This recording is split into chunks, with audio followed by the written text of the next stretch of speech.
आज सूत जी महाराज कहने लगे, शौनक जी महाराज,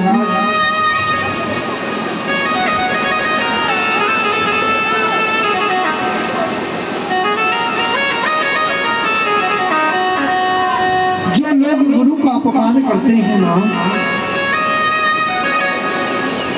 महाराज, वो सबसे ज्यादा पापी होते हैं।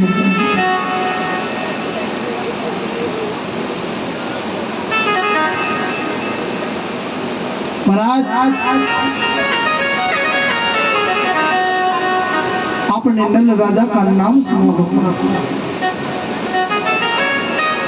राजा नल की पत्नी का नाम था दमयंती।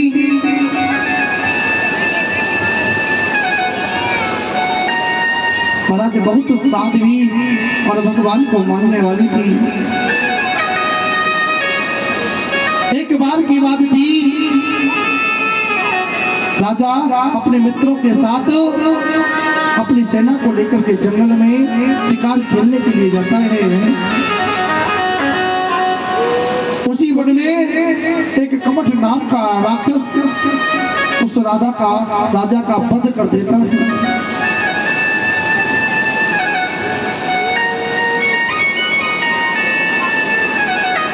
उस राक्षस का एक छोटा भाई था, उसने राजा को चुनौती दी थी, मैं कपट रूप से छल करके तुम्हारे ऊपर विजय प्राप्त अवश्य करूंगा।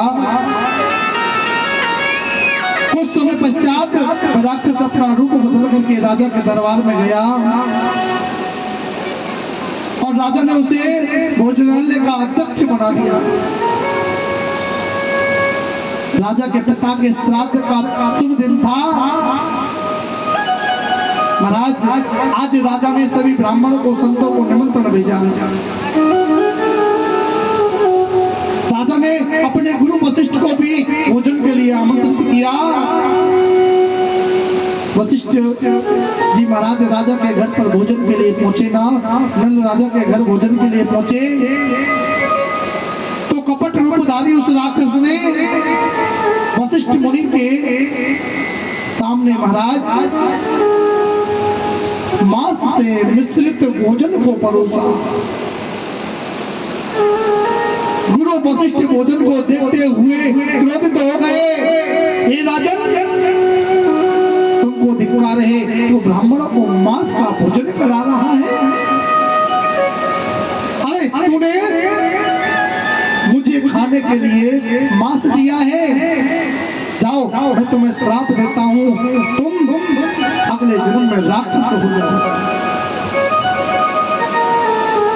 महाराज, राजा हाथ जोड़ के खड़ा हो गया, बोले प्रभु ये कृत्य मैंने जानबूझ करके नहीं किया।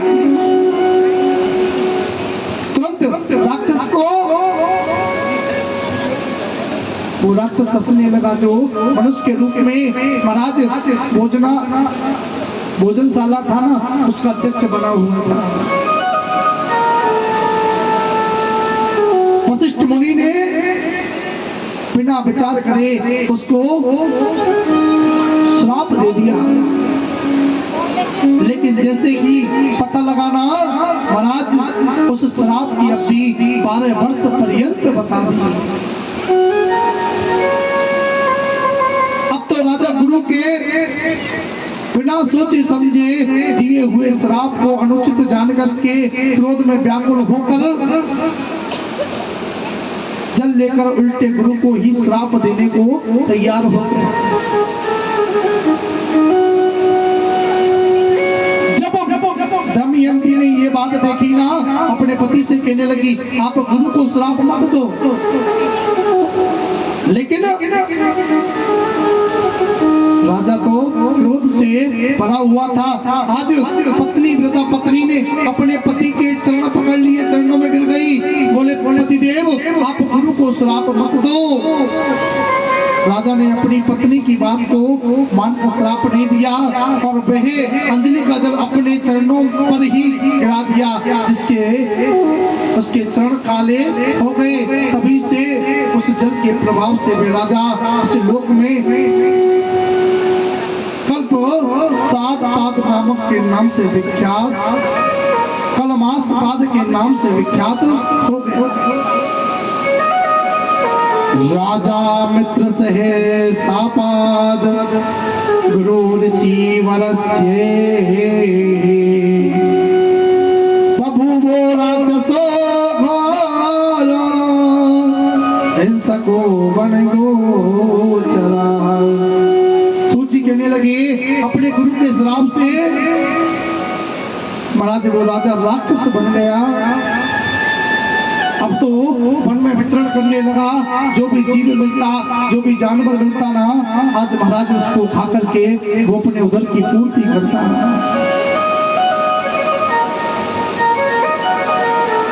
विधि का विधान देखिए। उसी समय उस वन में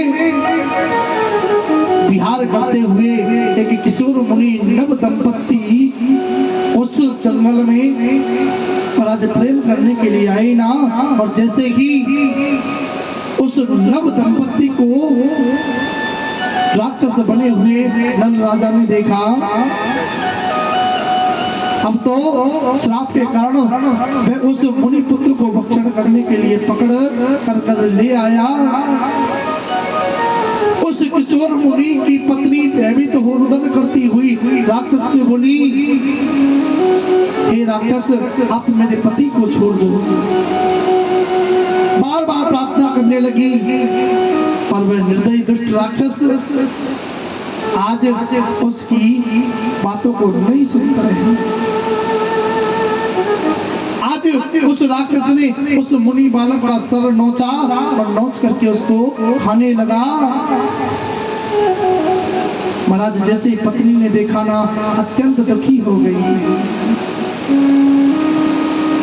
और अपनी पति की अस्थियों को एकत्रित किया और महाराज एक विशाल चिता तैयार करी। और महाराज जैसे ही पिता पति के उस चिता में आग लगाने लगी ना, तो स्वयं भी उस चिता में प्रवेश करने लगी।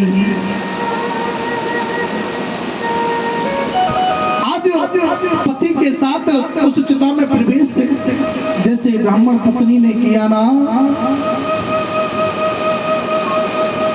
महाराज जो राक्षस का श्राप दिया हुआ था ना, अद प्रभुति नारीषु यदा त्वं संगतो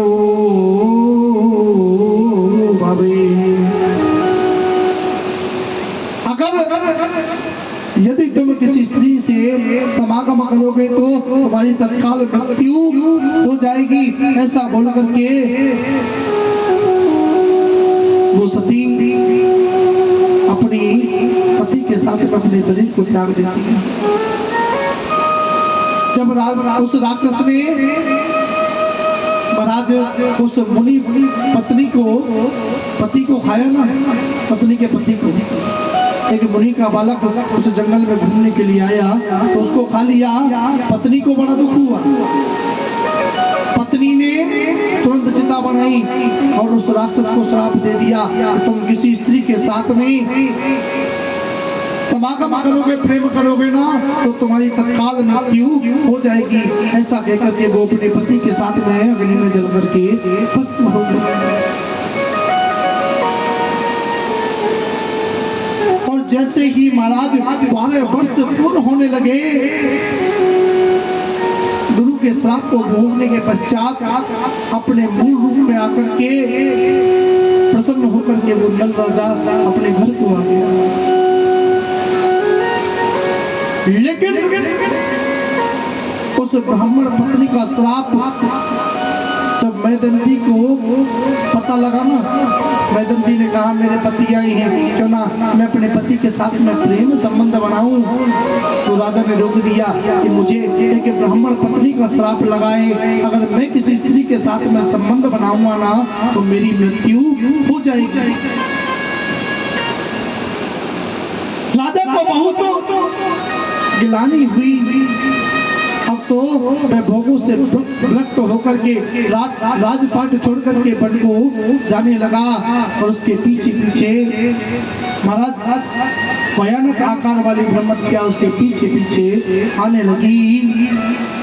उस ब्रह्महत्या से पीछा छुड़ाने के लिए उसने जप तप व्रत अनेक प्रकार के कथा आयोजन किए, अनुष्ठान किए, परंतु ब्रह्महत्या दूर नहीं हुई।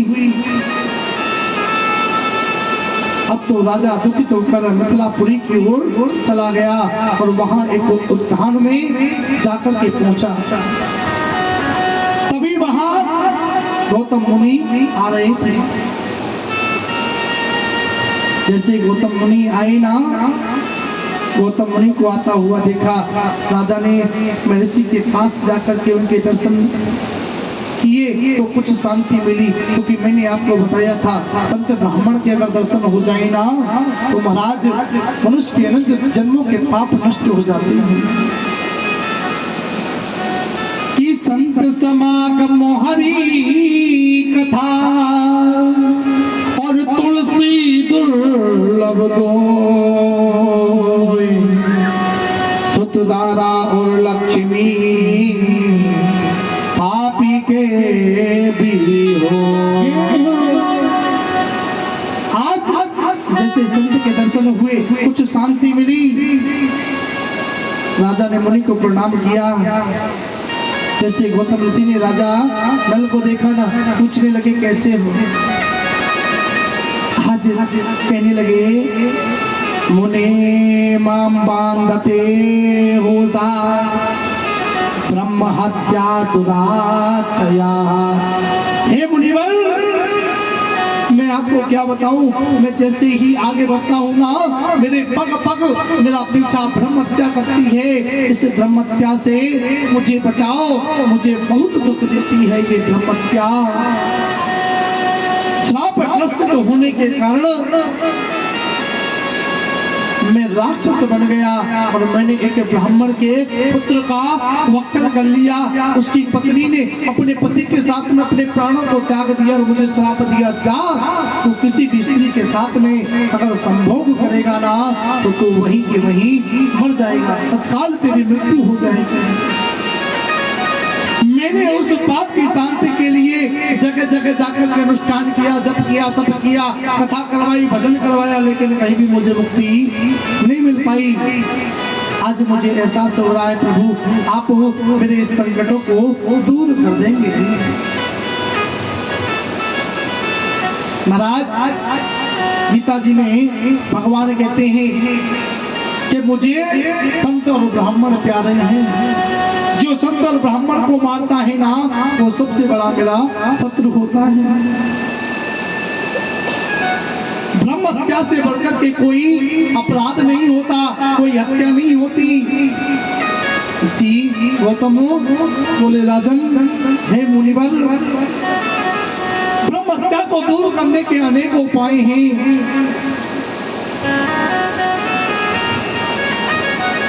अगर आप करो ना तो आपको शांति मिलेगी।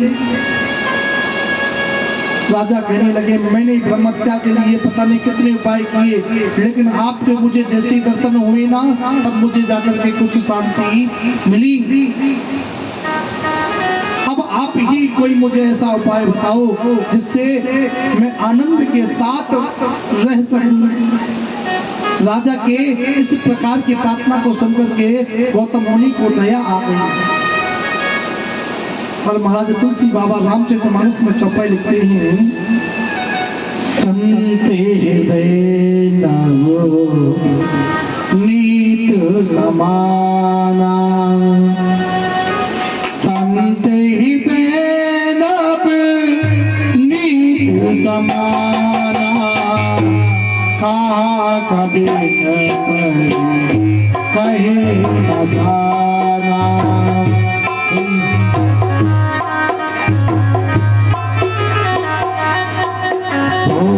संत हृदय नव नीत समाना,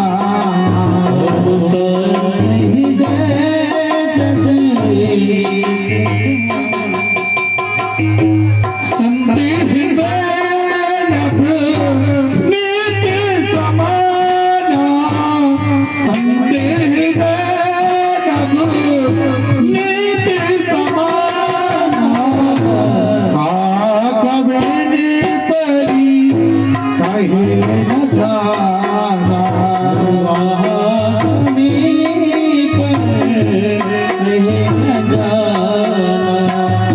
निज परिताप द्रवई नवनीता, निज परिताप द्रवई नवनीता। पर दुख द्रवई, पर दुख द्रवई, पर दुख द्रवई संत सुपुनीता। संत हृदय नीत समाना, कहा कवि न परी कहे न जाना। आज महाराज मन में सोचने लगे, राजा नल गौतम ऋषि के चरणों में गिर गया, प्रभु क्षमा करना। अब तक मैं इस ब्रह्म हत्या के प्रभाव से दुख पा रहा था, लेकिन जैसे ही आपके दर्शन हुए ना, मुझे बड़ा आनंद आया, मुझे कुछ शांति मिली। प्रभु कोई ना कोई उपाय बताइए। गौतम ऋषि कहने लगे, राजा इस ब्रह्म हत्या से छुटकारा पाने के लिए मैं तुम्हें एक उपाय बताता हूँ। महापातकों को दूर करने वाला एक गोकर्ण नामक प्रसिद्ध स्थान है, जहाँ पर भोलेनाथ की अनुपम कथाएं श्रवण कराई जाती हैं। शिव क्षेत्र है, वहां पर शिव जी महाबल नाम से स्वयं विराजमान रहते हैं। महाराज अगर आप वहां जाओ ना, वहां पर कोई पाप नहीं टिकता है साहब। और जो शिव महापातकों को नाश करने वाले हैं, हे राजन तुम उसी गोकर्ण नामक तीर्थ पर चले जाओ और वहां जाकर के उस लिंग का पूजन अर्चन वंदन करना, उससे आपके सारे पाप दूर हो जाएंगे और आप मेरे भोलेनाथ के उस शिवलोक को पहुंच जाओगे। बोलिए शंकर भगवान की। आज गौतम मुनि की बात को मान करके वे राजा प्रसन्न होकर के गोकर्ण नामक तीर्थ में गया। महाराज वहां जाकर के सर्वप्रथम सभी तीर्थों में स्नान किया। उसके बाद में महाबलेश्वर का पूजन वंदन करके समस्त पापों से मुक्त होकर के शिव का परम भक्त बन गया और शिव पद को आज नल राजा प्राप्त करता है। सूत जी बोले, हे सौनकादिक ऋषियों, इस प्रसंग को जो भी सुनता है महाराज उसकी 21 पीढ़ियों से वंशजों के जितने भी वंशज है ना 21 पीढ़ियों के, वो महाराज तर जाते हैं इस एक कथा को श्रवण करने से। राजा नल और दमयंती की जो कथा है ना, इसको अगर श्रवण करे तो 21 पीढ़ियां तर जाती हैं साहब। ये मैं नहीं कह रहा हूं, सिर्फ पुराण का लेख है। हम लोग कभी उनका अध्ययन नहीं करते। आप अध्ययन करोगे ना, क्योंकि आजकल लोग कथाओं को कहते कहाँ हैं, 3 घंटे की कथा चलती है, लेकिन मैं एक एक चैप्टर को खोल के आपको बता रहा हूँ। बहुत से लोग मिश्रा जी की को सुनते हैं, बहुत से दिव्य मुरारी बापू जी हैं, अनेक वक्ता हैं शिव महापुराण के। आप कभी राजेश्वरानंद जी महाराज की उस शिव महापुराण को सुनना, आपको अलग ही आनंद आएगा।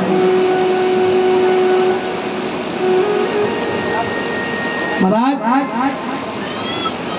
बड़े बड़े संत हैं जिन्होंने इस शिव महापुराण को श्रवण किया है। आप सिर्फ 24,000 वाले श्लोक को जानते हैं, लेकिन शिव महापुराण में 1,000 श्लोक नहीं, 1 लाख श्लोक हैं। उनके 24,000 श्लोक वेदव्यास जी ने किए थे। 12 संहिता हैं और 7 संहिताओं का तो ये शिव महापुराण जो लोग करते हैं ना, ये 7 संहिता वाला है। लेकिन पहले 12 संहिताओं के द्वारा शिव महापुराण की रचना की गई थी, क्योंकि लोग इस कथा में अपनी रुचि बनाई। एक बार प्रेम से बोलिए, बोलिए शंकर भगवान की। महाराज आज सूची कहने लगे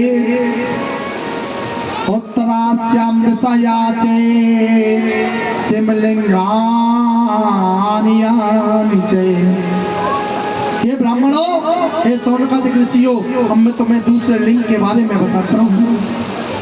उत्तर दिशा में स्थित शिवलिंगों का मैं आपको वर्णन बिल्कुल संक्षिप्त में बता रहा हूँ। उत्तर दिशा में कौन कौन से शिवलिंग पाए जाते हैं।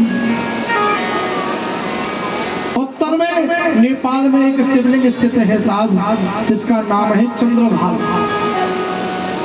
वह संपूर्ण सिद्धियों को देने वाला है। महर्षि मिश्रिक नामक उत्तम तीर्थ पर दधीचि नामक शिवलिंग है, जिसे मुनि दधीचि के परम प्रति पूर्वक महाराज दधीचि ऋषि के द्वारा उस शिवलिंग का निर्माण किया गया, इसलिए उसको दधीचि नामक शिवलिंग के नाम से जाना जाता है। नेमी सारण में सभी ऋषियों के द्वारा स्थापित ऋषेश्वर नामक सुखदायक शिवलिंग है। जितने भी संत थे ना, उन्होंने एक शिवलिंग का निर्माण किया। उस शिवलिंग का नाम है ऋषिश्वर। महाराज देव प्रयाग तीर्थ में ललितेश्वर नामक लिंग है।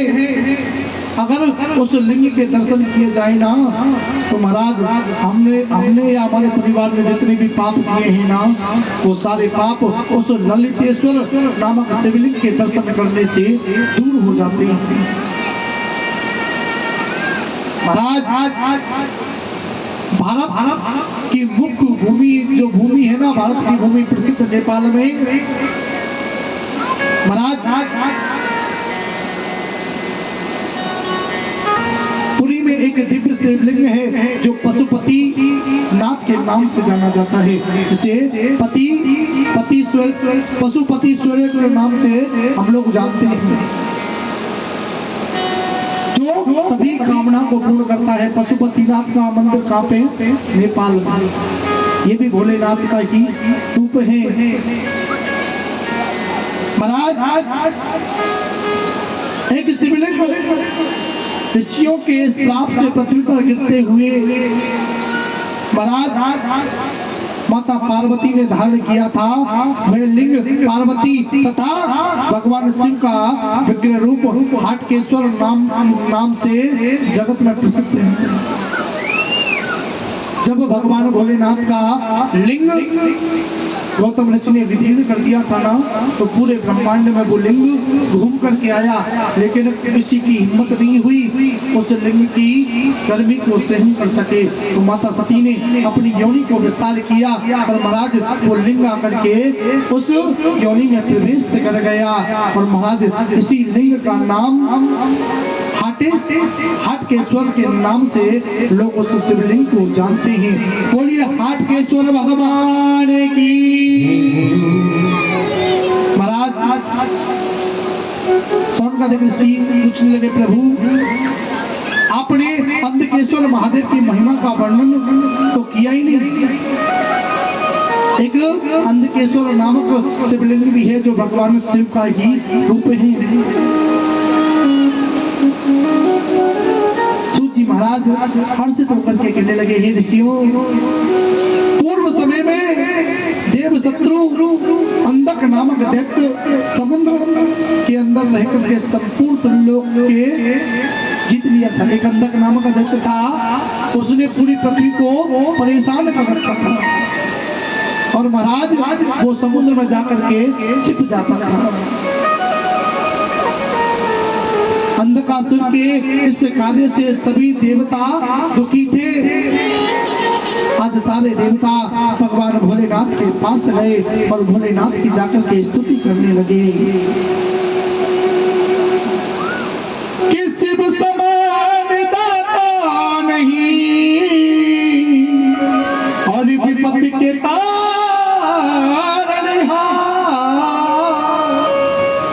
लज्जा सबकी राखिए हे नंदी के असवार। आज सभी देवता गण प्रतिमा भगवान भोलेनाथ के सामने पहुंच गई।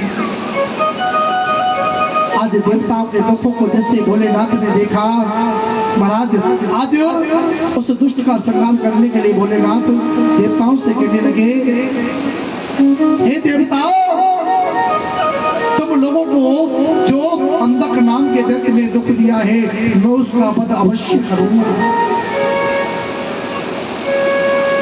लेकिन आप लोगों को अपनी अपनी सेना लेकर के मेरे साथ में चलना पड़ेगा। इधर से मैं अपने गणों को लेकर के आता हूँ। आज महाराज शिव जी की आज्ञा पाकर के सारे देवता युद्ध के लिए निकल पड़े। अब तो देवताओं और दैत्यों में भयंकर युद्ध हुआ और महादेव की कृपा से आज दैत्यों को पराजित कर दिया गया। देवताओं से भयभीत होकर के अंधकासुर समुद्र के अंदर प्रवेश करने लगा। उसी समय महादेव ने अपने त्रिशूल से उस अंधक नाम के दैत्य का सर काट के अपने त्रिशूल पर रो लिया। जैसे त्रिशूल को निकाला और उसके सर को काटा, महाराज वो अंधकासुर था ना, उसको अपने त्रिशूल में रो लिया। अब तो वह शिव की प्रार्थना करने लगा। अब तो शिव जी की जैसी स्तुति करने लगा ना वो दैत्य, भगवान भोले प्रसन्न हो गए और कहने लगे, वाचम वचनम तत्रा परमं विहु ददामि। ये अंदर तुमने मेरी स्तुति करी है, तुमने मुझे पूजा है, मांगो क्या मांगना चाहते हो, मैं तुम्हें वरदान दूंगा। आज अंदर कहने लगा, प्रभु मुझे कुछ नहीं चाहिए, आप मुझ पर प्रसन्न हुए, आपकी भक्ति मुझे प्रदान कीजिए, मैं सिर्फ आपकी भक्ति करूं, आप मेरे ऊपर कृपा कीजिए।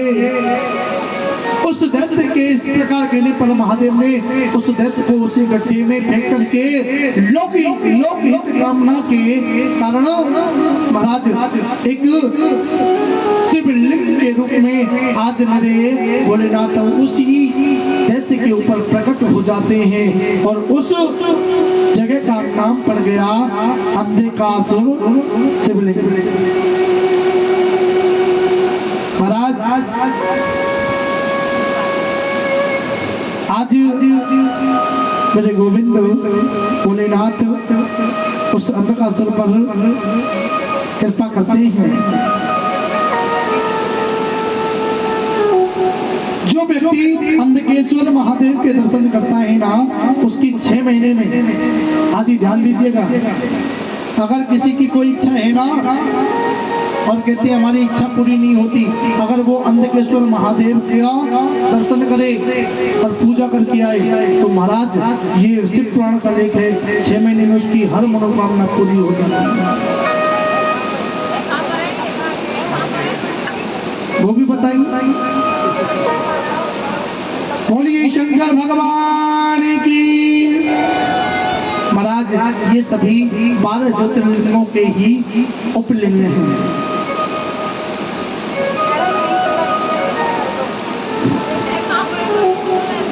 अभी बताता हूँ 12 ज्योतिर्लिंगों की कथा आपको श्रवण कराऊंगा, कैसे इन लोगों का लिंगों का वर्णन हुआ।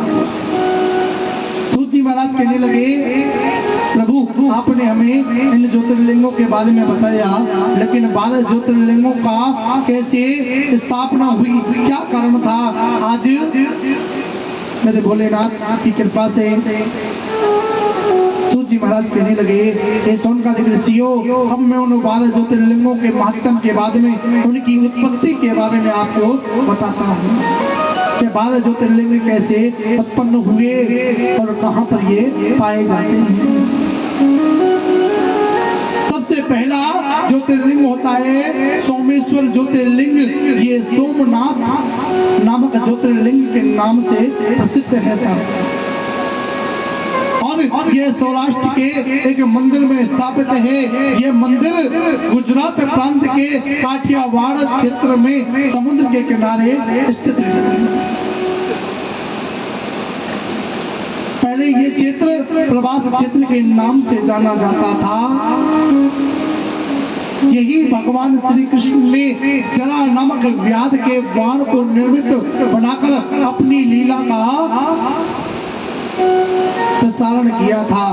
और यहाँ के ज्योतिर्लिंगों की कथा पुराणों में इस प्रकार दी हुई है कि महाराज महात्मा दक्ष के 27 कन्याओं का विवाह किसके साथ में किया गया था? चंद्रमा के साथ में।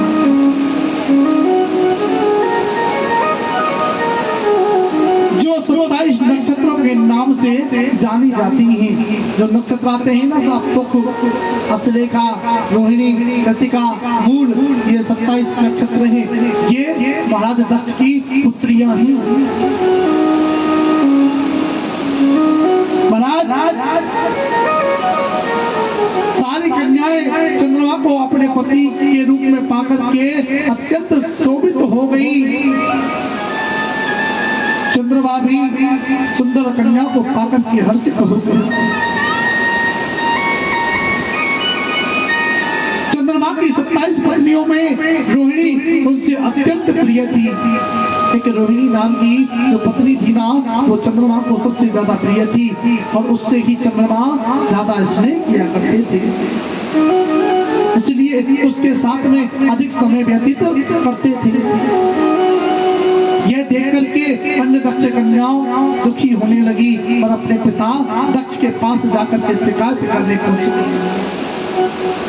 जब दक्ष को इस बात का पता लगाना तो दक्ष को बहुत दुख हुआ। वे चंद्रमा के पास जाकर प्रेम पूर्वक बोले, बिमले चेकुले त्वं ही समुत्पन्ना कलानिधे आश्रितेषु च सर्वेषु न्यून्याधिके कथं तवा। हे चंद्रदेव, आप उत्तम कुल में उत्पन्न हुए हो। ये समस्त पत्नियां आपके आश्रित हैं, फिर भी इनके साथ में आप सम विषम जैसा भेद क्यों करते हो? एक को सबसे ज्यादा प्रेम करते हो, औरों को प्रेम ही नहीं करते। ये सम विषम वाला व्यवहार तुम्हें नरक में पहुंचा देगा। महाराज जैसे कहा ना,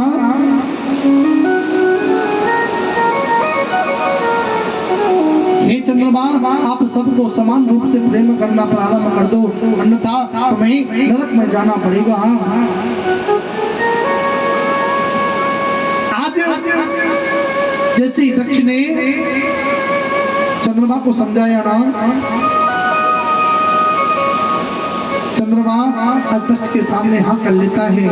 आज दक्ष प्रजापति चंद्रमा को समझा करके चले जाते हैं, किंतु चंद्रमा ने अपने ससुर की बातों को जरा भी ध्यान नहीं दिया।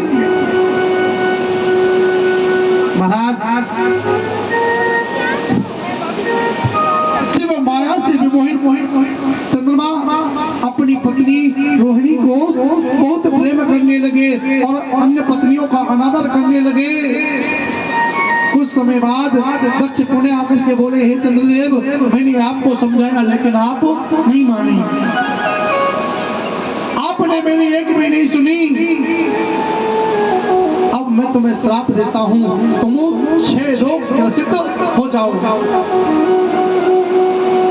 महाराज सूची महाराज कहते हैं, आज दक्ष प्रजापति के उस श्राप से चंद्रमा 6 रोगी हो गया। अब तो महाराज पूरे ब्रह्मांड में हाहाकार मच गया। देवता ऋषि मुनि सब दुखित हो गए, व्याकुल होने लगे। चंद्रमा ने पूछने पर ऋषियों को कारण बताया तो सब लोग ब्रह्मा की शरण में गए, उनको प्रणाम कर स्तुति किया। तो पश्चात सारा समाचार निवेदन किया। ब्रह्मा को आश्चर्यचकित हुआ और वो शिव की महिमा को जान करके प्रशंसा के साथ में बोले, हे चंद्रमा, संसार के सारे दुखों को नष्ट करने वाले भगवान भोलेनाथ हैं और तुमको जो दक्ष ने श्राप दिया है ना, हे चंद्रमा, तुमने जो पूर्व समय में जो दुष्कर्म किए थे, पूर्व जन्म में जो दुष्कर्म किए थे, उनके प्रभाव से तुम्हें ये 6 रोग प्राप्त हुआ है। तुमने गुरु बृहस्पति की पत्नी का हरण किया था, तुमने तारा का अपहरण किया और घर ला करके रखने लगे। उसी तारा से बुद्ध की उत्पत्ति हुई है, तो चंद्रमा का पुत्र है। लेकिन जब अत्रि ऋषि ने समझाया ना चंद्रमा को, तब जाकर के महाराज उस तारा को वापस किया। आपकी उस दुष्टता के कारण ही आपको ये 6 रोग हुआ है। अब आप इस रोग से बचना चाहते हो तो मैं तुम्हें एक उपाय बताता हूँ। परम कल्याणकारी प्रवास क्षेत्र में चंद्रमा देवताओं के साथ आज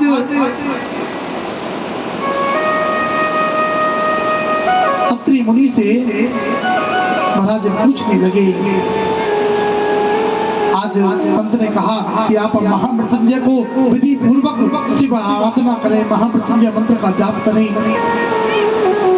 इससे अगर महादेव प्रसन्न हो गए ना तो तुम्हें 6 रोग रहित कर देंगे, तुम्हारे रोग को दूर कर देंगे। अब तो ब्रह्मा जी के वचन अनुसार चंद्रमा ने सभी देवगणों को बुलाया और प्रवास क्षेत्र में जाकर के ब्रह्मा के द्वारा बताई हुई विधि के साथ में महामृत्युंजय मंत्र का जाप किया।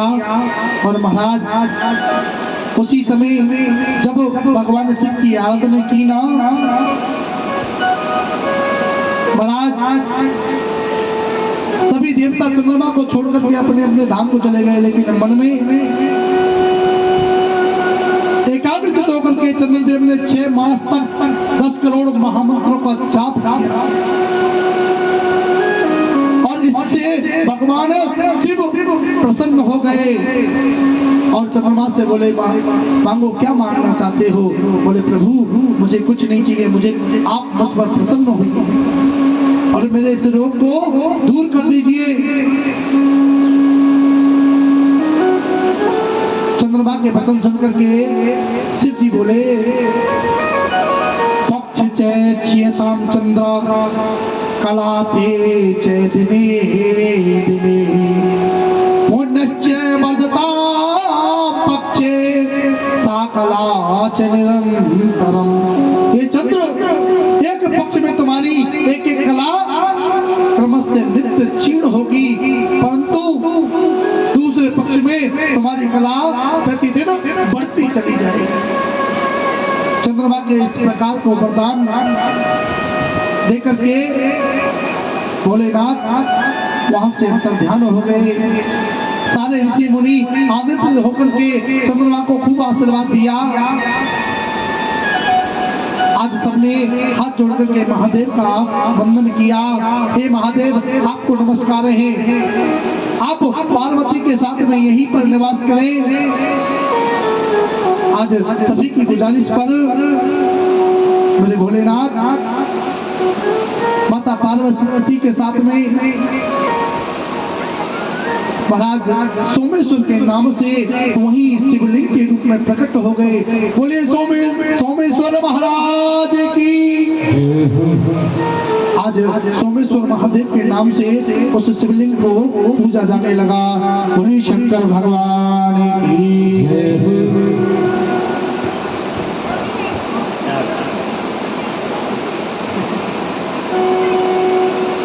महाराज पास में ही एक चंद्रकुंड का वहां पर लेख है।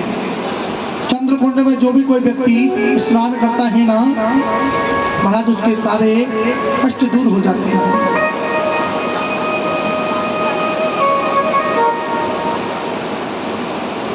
जो लोग सोमेश्वर महादेव के नित्य पूजन दर्शन करते हैं, उनके कुष्ठ रोग दूर हो जाते हैं। धन्य है वो चंद्रमा जिसने भगवान शिव की अनुपम भक्ति करी। महाराज आज भगवान सोमेश्वर के नाम से पृथ्वी पर स्थित हैं। और महाराज जहाँ चंद्रमा के उन बीमारियों को छेक किया ना, हटाया ना, महाराज उस जगह का नाम पड़ गया चंद्रकुंड। और उसी चंद्रकुंड में जो स्नान करते हैं उनके सारे पाप दूर हो जाते हैं। बोलिए शंकर भगवान की। महाराज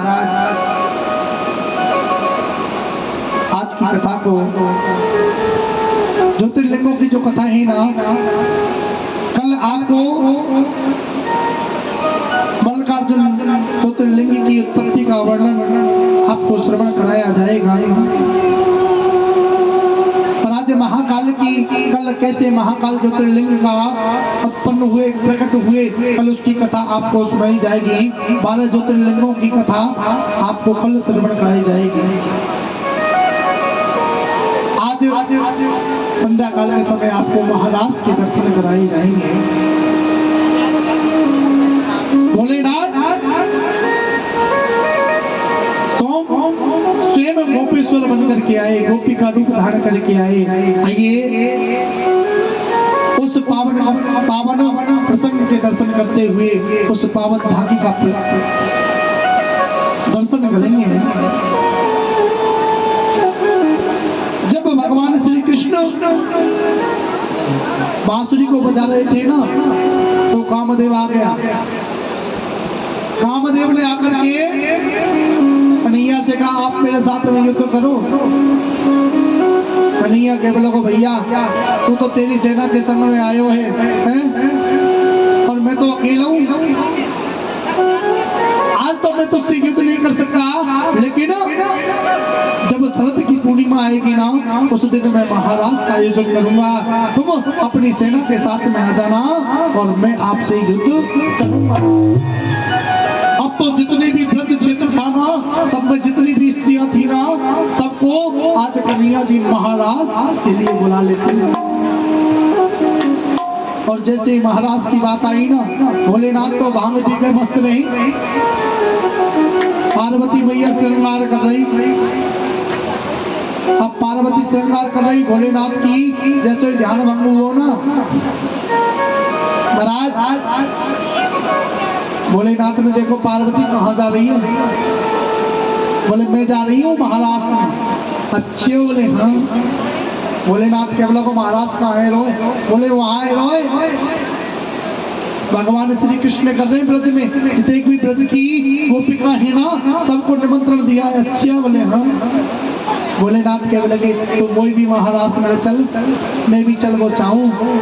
और आज भोलेनाथ महाराज में जाने के लिए तैयार होते हैं। माता पार्वती आज तैयार करती है। बोलिए शंकर भगवान की। अरे एक दिन भोले भंडारी बन करके ब्रजनारी वृंदावन आ गए। वृंदावन आ गए। एक दिन को पार्वती जी मना के हारी, और ना माने त्रिपुरारी वृंदावन आ गए। वृंदावन आ गए।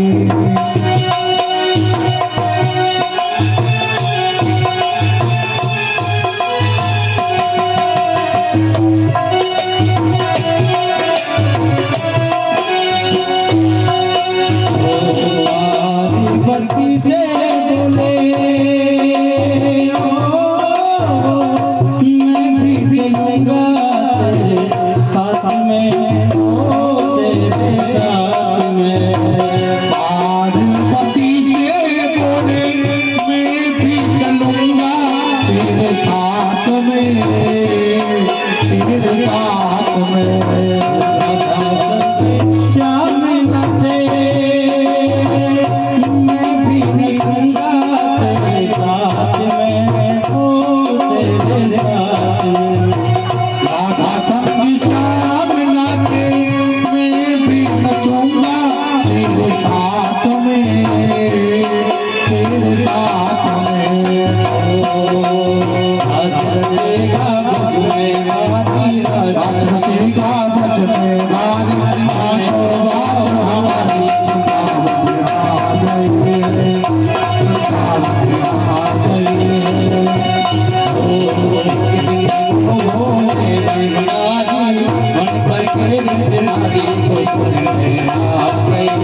चले मतवारी